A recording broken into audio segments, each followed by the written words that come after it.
Hello everybody, my name is Myka Westbrook and today I'll be sharing my internship presentation with you where I'll be talking about my time with the Homeless Action Network of Detroit, also known as HAND.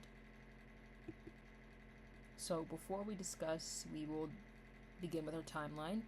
My internship lasted from January 2026 to April, and this will be a breakdown month by month of my assignments, what I've been doing, and how these assignments have changed over time. So I began with training and onboarding. This included many trainings that are extremely dense but will ultimately enhance your understanding of who HAND is, what HAND does, as well as other things that are relevant to the organization, such as Continuum of Care, Trauma-Informed Care, as well as CAM.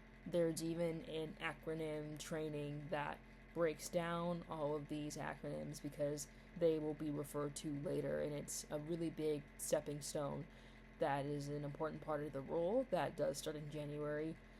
During that time, I also had scheduled weekly supervision. At one point, those meetings were scheduled for me, but after a certain period, I was responsible for scheduling those myself.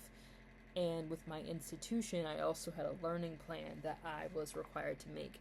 And so that includes goals for myself, professional, personal, as well as what I hope to learn and get more about the experience. So one of those goals, for example, was learning more about macro social work, which I feel I've done, as well as pit count day. In February, I begin to get my feet wet a little bit more. During this time, I've begun working on social media posts, as well as attending regularly scheduled workshops for those posts that are also regularly scheduled, as well as newsletters. Newsletters and social media kind of go hand in hand here, and media coverage is also something that I found being a larger part of my role after the onboarding and after orientation.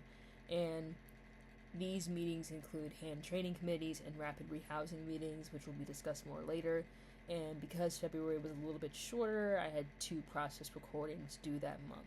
And process recordings, by the way, are just reflections of something in particular that I learned that stood out, and understanding why it happened, how it happened, and what I learned from it. So basically a lot of reflecting during this time. In March, I began documenting my first board meeting, as well as beginning an assignment that honestly stood out the most to me during my time here. That'd be the flag words assignment, as well as process recordings 4 and 5.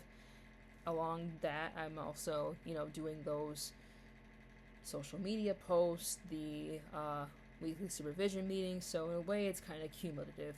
And in April, I posted out my first CAM newsletter, as well as participating in my final evaluation and working on exit materials such as this presentation. And we'll start to get into examples of my work. So starting off, we have social media.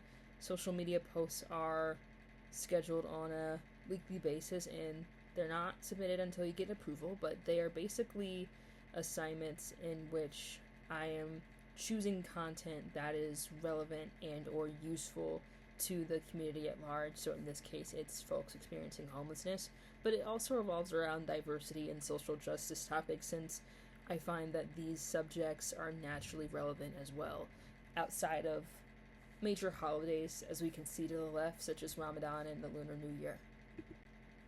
Newsletters are typically more dense as well. So those social media posts are typically at an elementary reading level. Newsletters are at a high school reading level, and they're more informative. They take a moment to read, but it's also a situation where, just like those social media posts, it is a longer section of topics that are relevant to the community, as well as serving to be informative.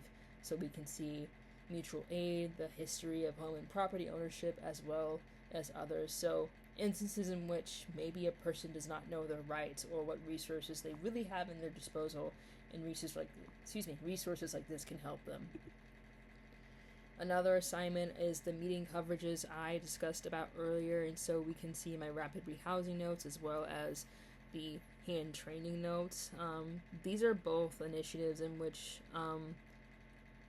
HAND essentially provides to the community. So rapid rehousing is when folks are working with clients directly, and there are many programs that can ensure that someone in crisis or someone nearing a crisis can find some kind of resource. However, different situations, different clients might require different approaches. And so a lot of these notes around client work is something I found particularly interesting as well.